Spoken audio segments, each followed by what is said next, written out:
Tripura Olympic অ্যাসোসিয়েশনের পক্ষ থেকে এনএসআরসিসি কমপ্লেক্সে প্যারিস অলিম্পিকে অংশগ্রহণকারী ভারতীয় ক্রীড়াবিদদের শুভেচ্ছা জানানোর উদ্দেশ্যে শুভেচ্ছা সূচক হস্তাক্ষর প্রদান অনুষ্ঠান অনুষ্ঠিত হয়।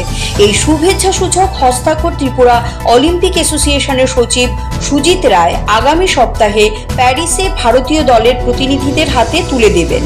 এই অনুষ্ঠানে উপস্থিত ছিলেন ত্রিপুরা যুব কল্যাণ এবং ক্রীড়া দপ্তরের অধিকর্তা এস.বি. নাথ মহোদয়, ত্রিপুরা স্পোর্টস কাউন্সিলের সচিব সুকান্ত ঘোষ, অলিম্পিয়ান দীপা কর্মকার, ত্রিপুরা অলিম্পিক অ্যাসোসিয়েশনের সহসভাপতি স্বপন সাহা, ত্রিপুরা ক্রীড়া পর্ষদের কোষাধ্যক্ষ শ্রী তপন ভট্টাচার্য মহোদয়, ত্রিপুরা স্কুল স্পোর্টস বোর্ডের জয়েন্ট সেক্রেটারি শ্রী অপু রায়, ত্রিপুরা অলিম্পিক সদস্য অমিয় কুমার দাস, বিভিন্ন অ্যাসোসিয়েশনের পদাধিকারীগণ এবং ক্রীড়াবিদগণ। পৌরোহিত্য করেন ত্রিপুরা অলিম্পিক অ্যাসোসিয়েশনের প্রেসিডেন্ট শ্রী বিশ্বেশ্বর নন্দী। এখানে উল্লেখ্য, আসন্ন অলিম্পিকে বিশেষ পর্যবেক্ষক হিসেবে অংশ নিতে যাচ্ছেন অল ইন্ডিয়া টেনিস ফেডারেশনের সদস্য তথা ইন্ডিয়া বাংলাদেশ স্পোর্টস ফ্রেন্ডশিপ ফোরামের সাধারণ সম্পাদক সুজিত রায়।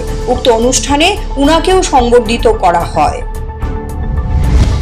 CRI TV, channel for news and entertainment.